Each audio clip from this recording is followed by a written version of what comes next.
अभी इसमें हम लोग बेसिकली क्या करेंगे कि हम सिंपल सी एक वेबसाइट बनाएंगे जिसके अंदर अब हेडर, उसका नेविगेशन, उसके बाद बॉटम इमेज और फिर उसमें 3 column layout structure and then we will try to make it as a responsive website as well.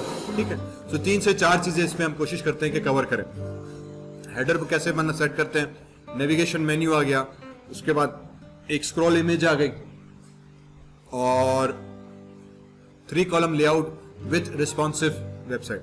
तो उसके लिए मैंने एक सिंपल सा पेज बना दिया, simple HTML head body basic structure. In other words हम बिल्कुल जीरो से स्टार्ट कर रहे हैं, स्क्रैच से, और यू स्टार्टिंग फ्रॉम दिस कि भाई एक सिंपल सी कंप्लीट वेबसाइट हम कैसे बनाएं। ठीक है, लेट्स बिगिन। सो नाउ सबसे पहले मैं आके यहाँ पे दे देंगे हम हेडिंग, या हेडिंग से पहले I will try to give something called a div tag. ठीक है, इस डिव के अंदर मैंने आके दे दी एक इमेज और src is equals to question mark and that becomes here। उसके बाद h1, ठीक है, पाकिस्तान प्रीमियर LEAGUE लीग। ठीक है जी, तो ये हमारे पास एक सिंपल सा वेबसाइट आ गई। इफ आई कम हियर और इसको उठा के इधर कर लेते हैं तो ये हमारे पास एक तस्वीर आ गई। ऑब्वियसली वी नीड अ लोगो, तो मैं यहाँ पे आके फिलहाल इमेजेस पे चले गए।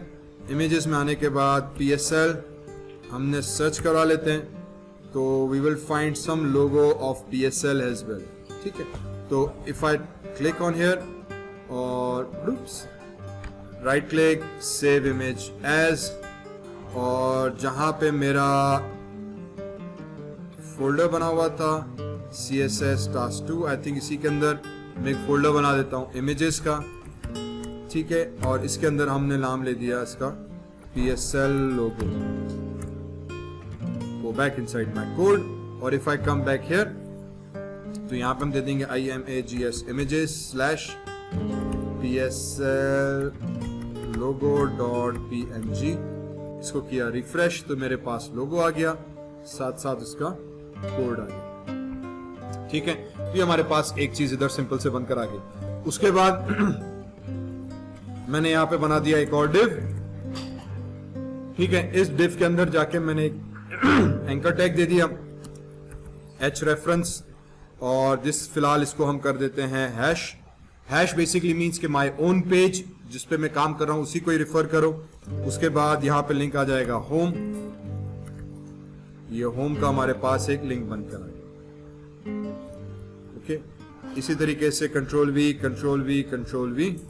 एंड ये 4-5 जितने भी आपको लिंक देने वो आ गया। ओके, PSL 2022 और इसके ऊपर हम आ जाते हैं PSL 2021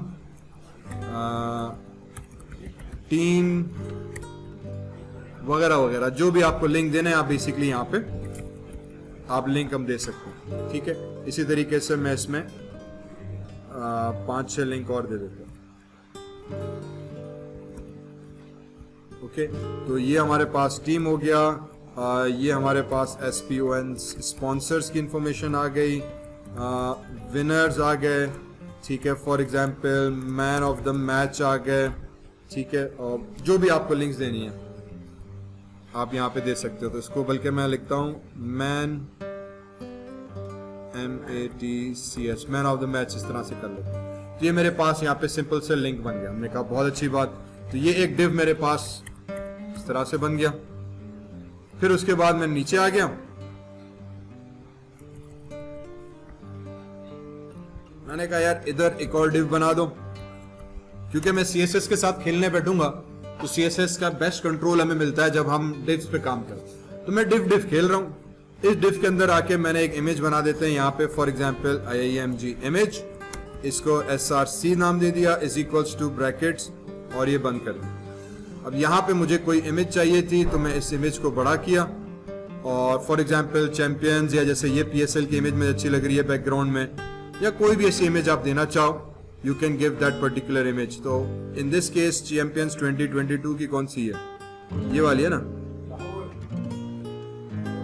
दिस वन है ना। ठीक है, तो मैंने इस इमेज को किया सेव इमेज और सेम CSS task 2 के अंदर इमेजेस के अंदर, और ये मैंने दे दी हेडर। ठीक है। हेडर नाम देके मैंने तस्वीर को कर दिया सेव। यहाँ पे आने के बाद मैं कह दूंगा भाईजान इमेजेस में जाओ, यहाँ पे 2 तस्वीरें पड़ी है, मैंने कहा हेडर वाली तस्वीर दे दो, तो ये हेडर वाली तस्वीर भी यहाँ पे हमारे पास आ गई। मैंने कहा बहुत अच्छी बात है, इसको वापस किया, इधर कोड आ गया। So now you can see this के लोगो, उसका हेडर, मेन्यू, और ये मेरे पास नीचे का मेन्यू आ गया। उसके बाद फिर मुझे इस हेडर के बाद फॉर एग्जांपल मैं यहाँ पे एक HR दे देते हैं, तो ये हॉरिजॉन्टल रूलर आ जाएगा, इसके नीचे छोटा सा लाइन अगर आपको नजर आ रही हो बिल्कुल बॉटम। देखा ये भी ठीक है, ना देना चाहो आप ना भी दो। फिर डिव में चला जाऊंगा और ये मेरा फिर जो मेन डिव बनेगा, जहां पे फिर मैं सेक्शंस और बाकी के नीचे को ऐड करूंगा। फॉर एग्जांपल फिलहाल मैं पैराग्राफ ऐड कर देता हूं बॉडी का, ठीक है, तो ये मेरे पास नीचे बॉडी आ गई। तो ये बेसिक एक स्ट्रक्चर बना, HTML से मैंने सिंपल सी वेबसाइट बनाई, नथिंग एल्स। अब आ जाते हैं इसके CSS के ऊपर। मैंने कहा नहीं यार ये तो बहुत बेकार सी चीज लग रही है, इफ आई मैक्सिमाइज दिस, मैंने कहा यार ये तो समझ में नहीं आ रहा। अब इसको ब्यूटी पार्लर भेजने का वक्त आ गया, तो हमने एक नई फाइल बनाई। यहां पर रहा है Ctrl+N, न्यू फाइल बनाई, Ctrl+S किया, जिस फोल्डर पे मैं काम कर रहा था उस फोल्डर में हम चले गए और हमने कहा यार इसके न्यू फोल्डर में आ जाओ, क्लास इवनिंग CSS2, यहां पे मैं नाम दे दूंगा PSL STYLE style.css, ठीक है। तो नाम हम कोई भी दे सकते हैं, मैंने पहले बताया हुआ है, मैंने नाम दे दिया PSL style.css, ताकि मुझे पता चले कि ये मेरे PSL वाले प्रोजेक्ट की CSS है। आप कोई भी नाम उसको दे सकते हो, डजंट रियली मैटर। हमने सेव कर दी, CSS बन गई। सबसे पहले आ जाते हैं हम यहाँ पे क्या, ओके बिस्मिल्लाह। अब CSS में मेरे पास जो कोडिंग है वो मैं कैसे स्टार्ट करूं, तो मैं ऊपर आ गया, डिव, इसको मैं दे देता हूं क्लास, क्योंकि अब मेरे पास बहुत सारी डिव्स बने हुए हैं, आई नीड टू आइडेंटिफाई। तो इसको मैंने नाम दे दिया डिव क्लास हेडर, ठीक है। ये इमेज आ गई और ये H1। तो हम आ जाएंगे PSL के अंदर, यहां पे मैं दे दूंगा कि भाईजान डॉट हेडर में जाओ और उसके इमेज टैग उठाओ, अब उसकी बात करो। अब हमने क्या किया, हमने अप्लाइड CSS, लेकिन CSS में जाके मैंने लगाया डॉट हेडर। डॉट हेडर का मतलब ये हुआ कि जहां भी तुम्हें डॉट हेडर कर क्लास मिले, उस क्लास के अंदर एक img कर फाइल पड़ी होगी, एक टैग पड़ा होगा, उस टैग का स्टाइल चेंज करो। फॉर एग्जाम्पल सबसे पहले तो मैं विड्थ सेट करता हूं कि width is equal to for example 50px, ठीक है, और कुछ भी नहीं हुआ। अगर मैं इमेज हटा के करूं, उप्स, डॉट हेडर,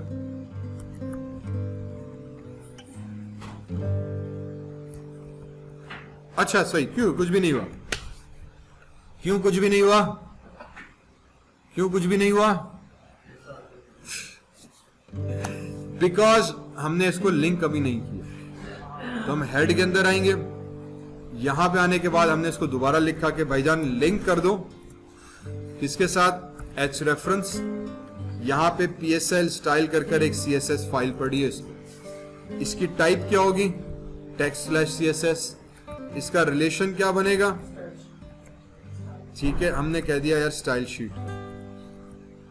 जैसे मैंने सेव किया, PSL का लोगो छोटा हो गया। क्यों छोटा हुआ, क्योंकि अब हमने इसको बताया कि ये वो HTML है जिसका CSS, जिसकी स्टाइलिंग हमारी ये वाली फाइल हैंडल करती है।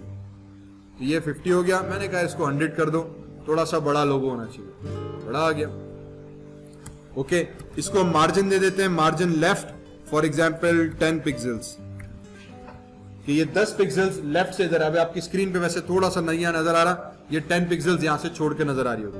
फॉर एग्जाम्पल मैं 100 करके दिखाता हूं, ठीक है। So now you can see this के वो 100 पिक्सल्स लेफ्ट से छोड़ के है।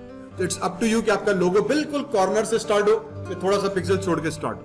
हमने क्या, थोड़ा सा पिक्सल छोड़ के स्टार्ट हो, मैंने यहाँ पे फॉर एग्जाम्पल 20 पिक्सल्स का गैप दे दिया, ताकि ऐसा ना लगे कि बिल्कुल बॉर्डर से, बल्कि थोड़ा सा हिस्सा हमें कट के नजर आ जाए। मैंने कहा सही है। अच्छा, उसके बाद इसका हम एक और प्रॉपर्टी डाल देते हैं फ्लोट की, और इसको हम डाल देते हैं लेफ्ट। तो ये फ्लोट लेफ्ट हो गया। फ्लोट से क्या होगा कि वो ऑटोमेटिकली एक फ्लोटिंग पॉइंट पर आ जाएगा। इससे पहले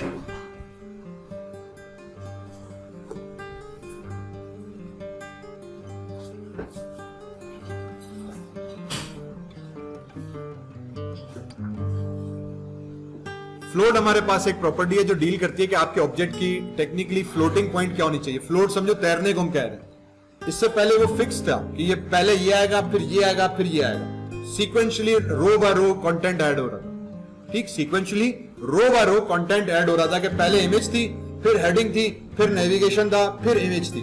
लेकिन मुझे दोनों को आमने सामने रखना। मैं चाह रहा हूं कि यार तुम सीक्वेंशियली रो बाय रो नहीं चलो, जैसे ना डॉक्यूमेंट में लिखते हैं लाइन बाय लाइन, तो ये लाइन 1 हुई, ये लाइन 2 हुई, ये लाइन 3 हुई। तो हमने कहा यार ऐसे नहीं चाहिए, मुझे इसको अपने हिसाब से अरेंज करना है। तो हम अपने हिसाब से अरेंज करने के लिए फ्लोट यूज करते हैं। फ्लोट लेफ्ट कर दिया। फ्लोट लेफ्ट से क्या होगा, हम कहेंगे कि यार अब ये फिक्स्ड नहीं है, ये तैर रहा है लेफ्ट साइड पे। तो जैसे ही तैरने पे लगाया तो बाकी लाइनें भी ऊपर आ गई, क्योंकि अब ये लाइन पे नहीं, ये तैर रहा है, ये फ्लोट कर रहा है। तो ये फ्लोट लेफ्ट से इसकी पोजीशन लेफ्ट हुई, तो ये टेक्स्ट ऑटोमेटिकली यहां पर आ गया। हमने कहा ठीक। फिर यहां पे आया, मैंने कहा डॉट हेडर, हेडर के अंदर जाओ, यहां पे तुम्हें H1 मिलेगा। इस H1 को उठाओ। इस H1 का जो था टेक्स्ट, बल्कि फॉन्ट जो था वो क्या करना चाहिए, फॉन्ट साइज मैंने कर दी 24px। ठीक है, तो 24px हो गई। मैंने कह दिया इसका कलर जो था वो फॉर एग्जाम्पल ग्रीन कर दूं, तो ये ग्रीन हो गया। ठीक है जी, मैंने बल्कि 24 से इसका 28 कर लेता हूं, तो ये 28 हो गया। इसके ऊपर भी हम फ्लोट लगा सकते हैं। इसका जो फ्लोट होगा वो इनहेरिट करे, लेफ्ट करे, नन करे या राइट करे। राइट करेंगे तो बेसिकली क्या होगा कि ये जो टेक्स्ट है फ्लोट राइट पर होगा। ठीक, इसका मतलब ये कि अगर मुझे कोई चीज राइट पे रखनी है और एक लेफ्ट पे रखनी है, हम फ्लोट का इस्तेमाल करते हैं। फ्लोट से आपकी लाइन बाय लाइन वाला जो कंस्ट्रेंट है वो खत्म हो जाता है। ठीक है, अगेन उसका फ्लोट राइट पे कर देंगे, अभी वही कर रहे हैं सेटिंग। ठीक, फ्लोट क्या करता है भाई, फ्लोट आपके कंटेंट को लाइन बाय लाइन तोड़कर उसकी पोजीशन आपके पेज के ऊपर रिलेटिव कर देता है। उसकी जो पोजीशन है आपके पेज के ऊपर फ्लोटिंग में डाल देते हैं। बाय डिफॉल्ट जब हम डॉक्यूमेंट लिखते हैं ना, तो हम लाइन 1 लिखा, लाइन 2 लिखा, लाइन 3 लिखा, लाइन 4 लिखा। वर्ड के अंदर भी यही चीज है, लाइन 1 लिखा, लाइन 2 लिखा, लाइन 3 लिखा, वो लाइन 4 लिखा।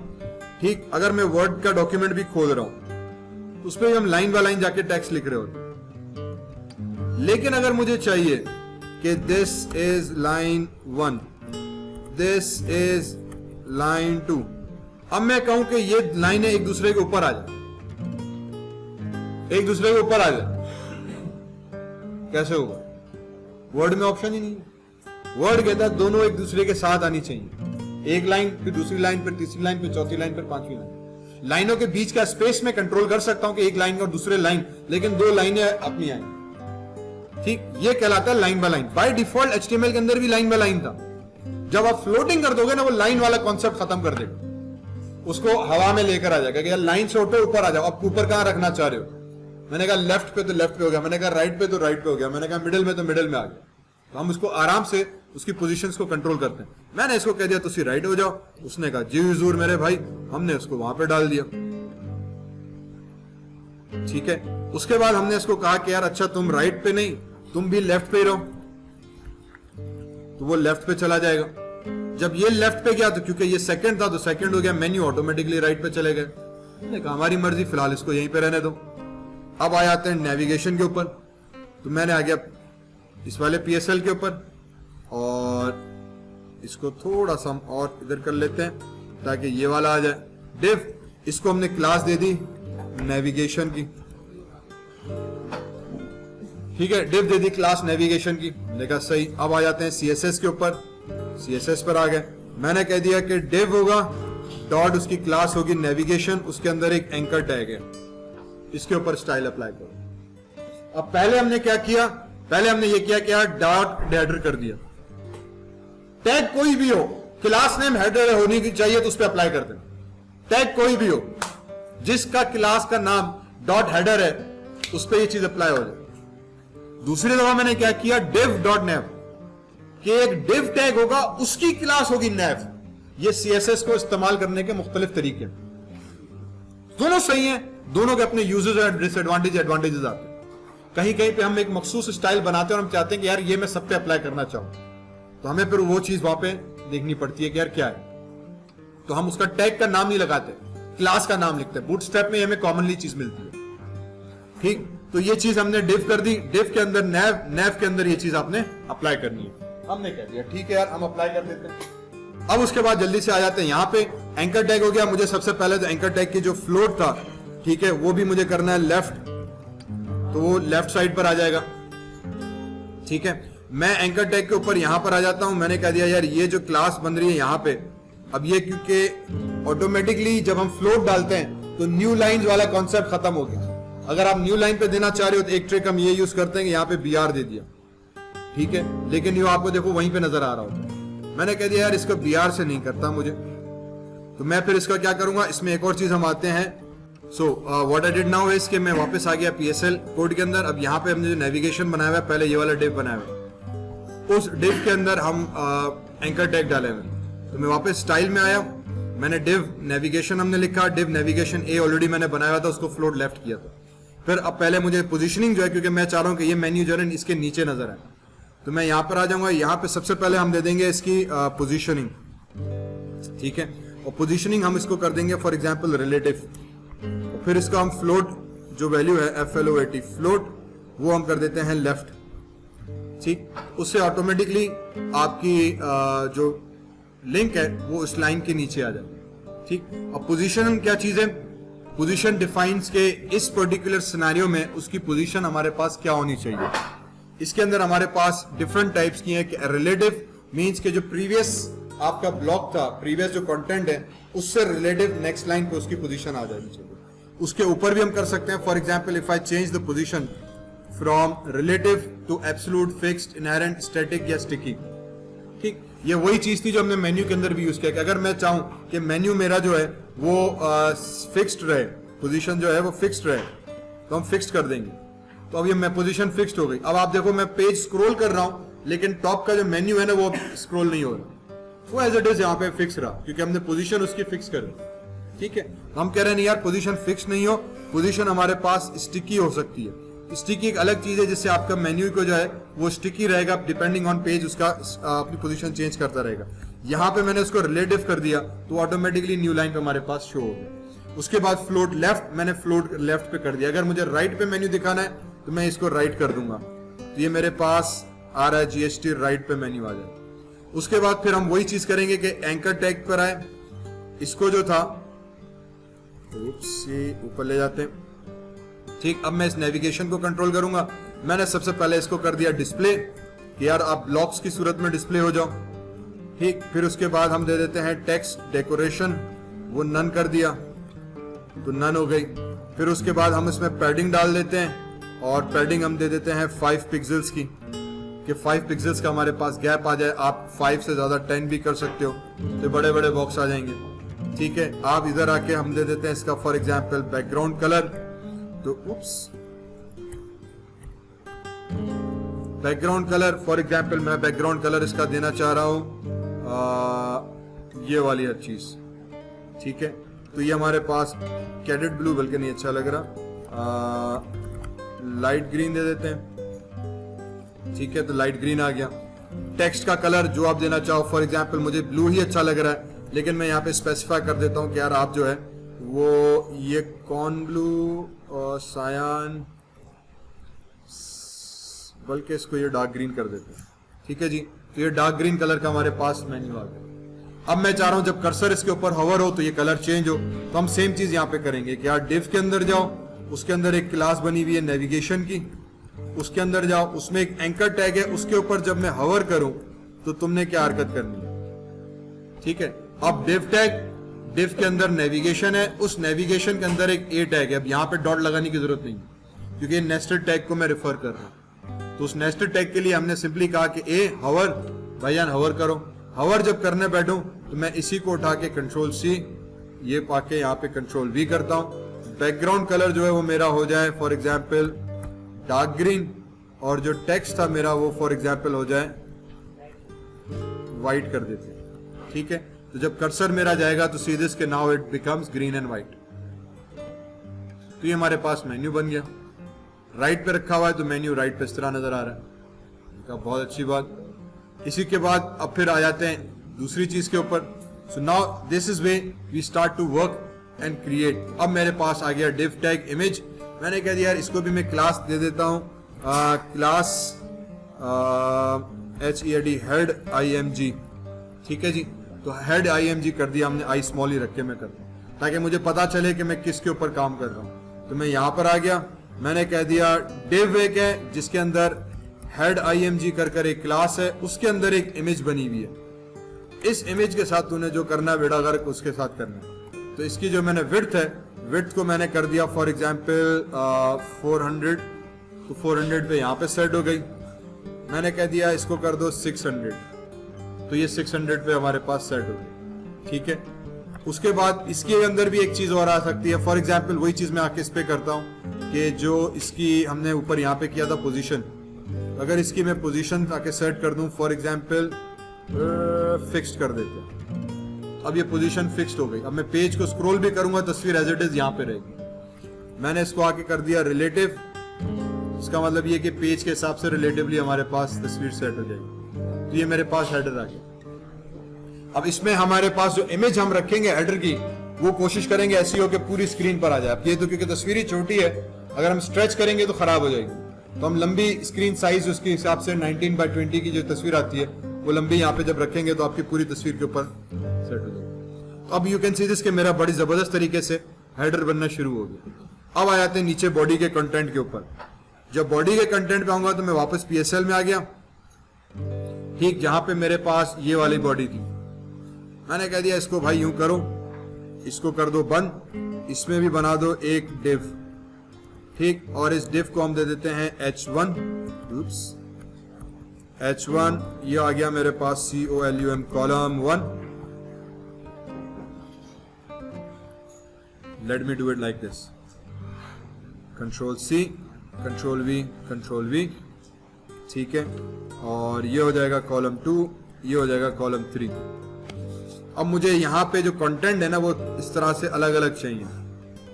ये कॉलम 1 इधर ही आ रहा है, मैं चाह रहा हूँ कॉलम 1, कॉलम 2, कॉलम 3। एक 2 भी बना सकते हैं, 3 बना सकते हैं, 4 बना सकते हैं, आपकी मर्जी।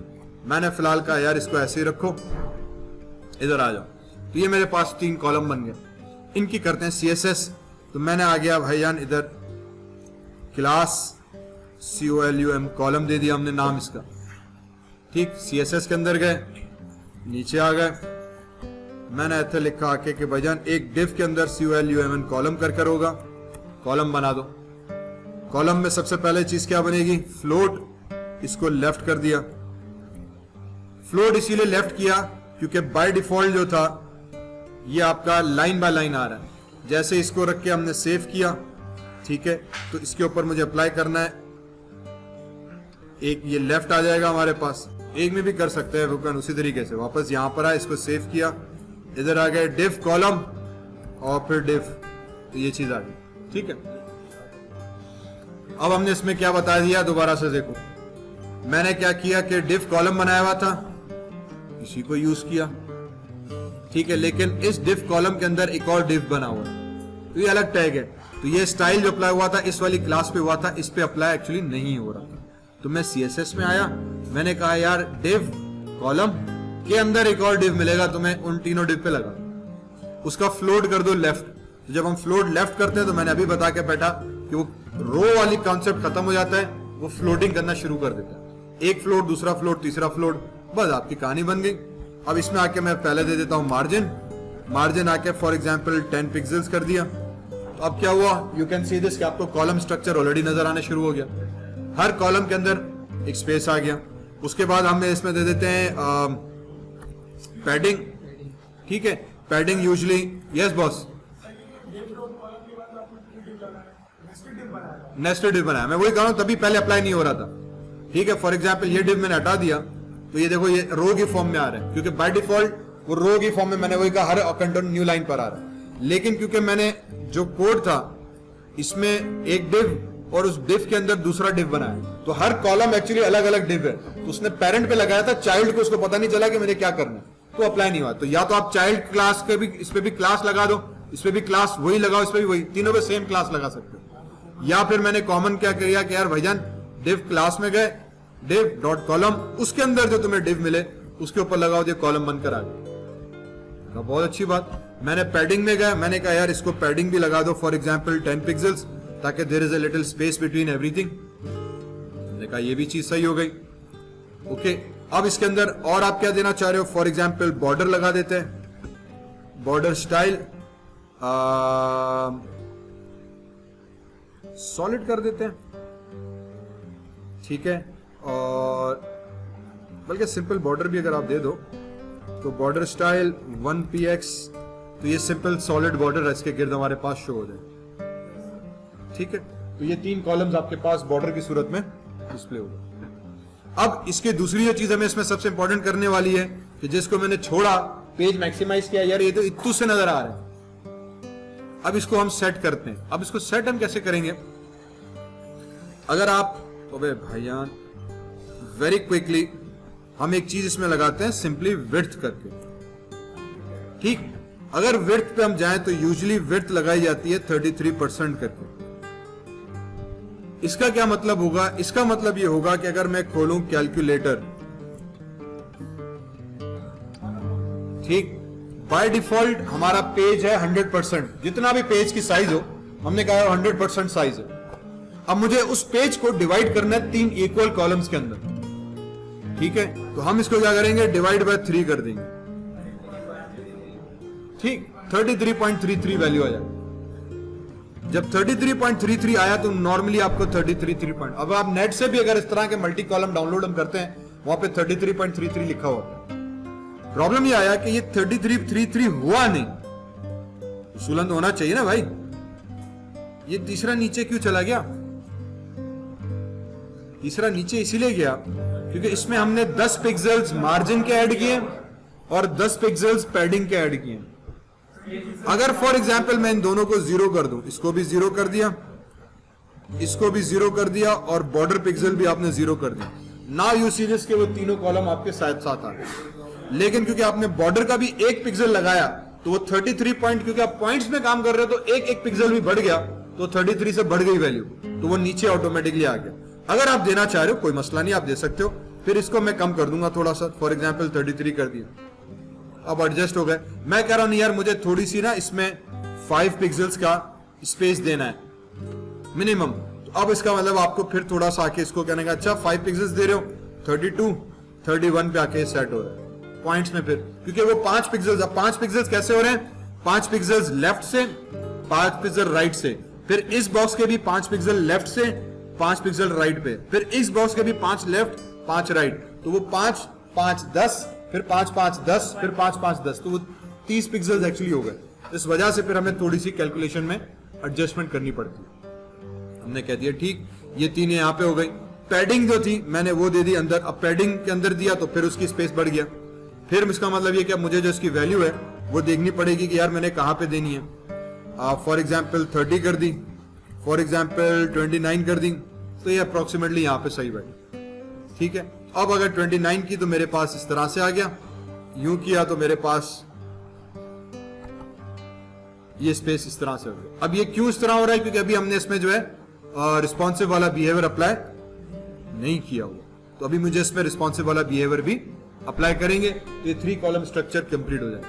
उसके बाद जैसे ही मैं इसमें जितना ज्यादा डेटा डालता चला जाऊंगा मेरा कॉलम स्ट्रक्चर बनना शुरू हो जाएगा। This can be your images as well, तो आप इसके अंदर इमेज भी अपनी डाल सकते हो, ठीक। कहां गया मेरे पास, तो ये वाला जो हमने टास्क दिया हुआ था, इस टास्क के अंदर ये इमेजेस इस तरह से भी आप गैलरी बना सकते हो, ठीक। पीएसएल के ऊपर जितनी भी आप इमेजेस रखना चाहो, ये कोड उसका ऑटोमेटिकली दिया हुआ है इमेज गैलरी का बनाने का, तो आप इमेज गैलरी बना सकते हो इस तरीके से, ठीक है। तो हमने कहा सही है भाई, ये इस चीज को हम उठा के फिलहाल मैं कर देता हूं बंद। मेरे पास ये आ गया कोड, मेरे पास मेरा आउटपुट आ गया। 3 कॉलम स्ट्रक्चर से हमारे पास कंटेंट बनना शुरू हो गया। अब आ जाते हैं इसके थोड़ी सी फाइनल टचेस के ऊपर, जिसको हम कहते हैं CSS, जिसको हम कहते हैं सॉरी रिस्पॉन्सिव वेबसाइट। रिस्पॉन्सिव के लिए एक कोड हम लिखते हैं मीडिया का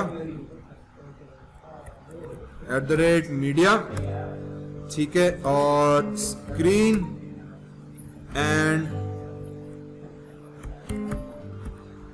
मैक्सिमम विड्थ कॉलन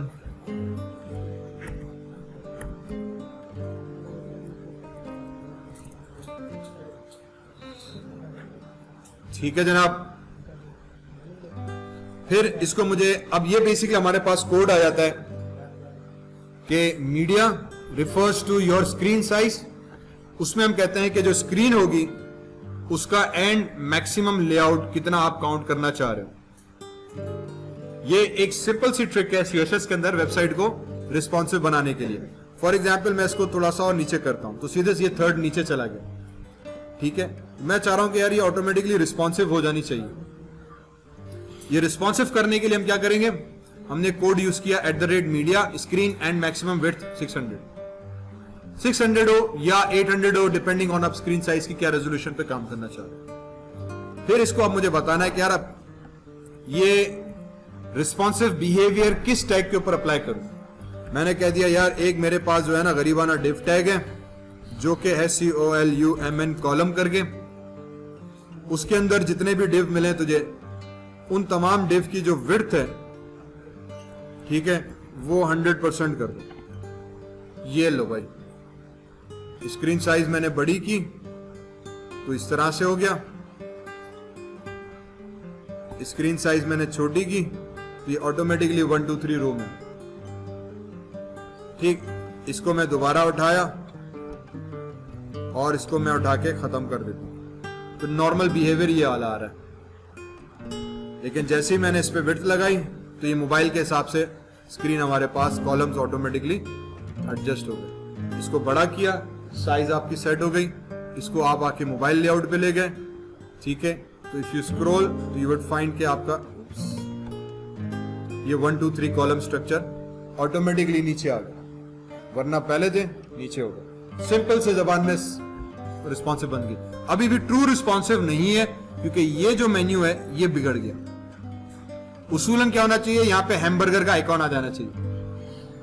ठीक है, तो अभी और इसमें चीजें रहती हैं करने के लिए कि जैसे ये जब अगर मेन्यू ओवर हो जाए तो यहाँ पे हैमबर्गर का आइकॉन आ जाए, उस पर क्लिक करो तो नीचे से मेन्यू खुल जाए, नीचे आ जाए, ड्रॉअर बनकर आ जाए। तो अब वो अब CSS हर चीज पे अप्लाई करते जाएंगे अगर रिस्पॉन्सिव है। सिंपल चीज का लॉजिक ये, media screen and maximum width 600 pixels का हम एक्सपेक्ट है। उसके बाद जिस चीज के ऊपर अप्लाई करना चाह रहे हो उसका ऊपर हमने यहाँ पे नाम दिया। ये चीज आपके पास ये डिव टैग ये वाला आ गया कि यार इस डिव की विड्थ 100% कर देना, तो जो कॉलम होंगे एक्चुअली 100% हो गए, दूसरा ऑटोमेटिकली नीचे आ गया, तीसरा ऑटोमेटिकली नीचे आ गया। अगर स्क्रीन की रेजोल्यूशन 600 से कम हो रही है तो आप ऑटोमेटिकली क्या करो, 600 से कम हो रही है ऑटोमेटिकली विड्थ 100% कर दो। तो जहां 600 पिक्सल से विड्थ कम हुई थक नीचे होके सब 100% हो गए, रो फॉर्म में बन गया। आपका फ्लोट वाला जो कॉन्सेप्ट था जो आगे सामने थे खत्म हो गया, तो आपके कॉलम बन गए। अब इस कॉलम के अंदर आप जो भी डेटा HTML से डालो फिर उसकी CSS पे अलग काम करेगा। तो ये हमारे पास एक सिंपल सा रिस्पॉन्सिव वेबसाइट का लेआउट बन गया। 3 column structure with left menu, header. यहां तक बात थोड़ी समझ में आई? ठीक है, उम्मीद है कि समझ में आ गई होगी। मैं इसका कोड अगर दिल किया तो उस क्लास के साथ शेयर भी कर दूंगा, ठीक है, ताकि आपको पास ऐसे दिल किया तो जरूरी नहीं है। HR यूज करने का मतलब दिल किया, हमारे पास लाइन डाल दी थी, सिर्फ अपने शुरू में HTML में काम कर रहा था देखने के लिए। आप नहीं डालो, मैंने वही कहा, now becomes up to you कि how basically you want to organise it. वो पिक्चर है, ये पिक्चर है, अभी नेट से उठाई थी हमने, ये रहा। ठीक है, ये वाली जो तस्वीर थी ये भी अभी नेट से उठाई, यहां पे लगाई। ठीक है, फिर इनकी फ्लोटिंग वैल्यू सेट की तो हमारे पास क्या तस्वीर के अगर 100% करेंगे तो एक्चुअली उसकी हाइट भी बढ़ जाएगी, फिर बहुत बड़ा पूरा पेज आपका तस्वीर से भर जाएगा। मैं अभी ये देखो, सुठी तो लगा नहीं। इफ यू कम हियर, कहां गया मेरे पास ये नेविगेशन, और ये रही इमेज, सॉरी हेडर नहीं है,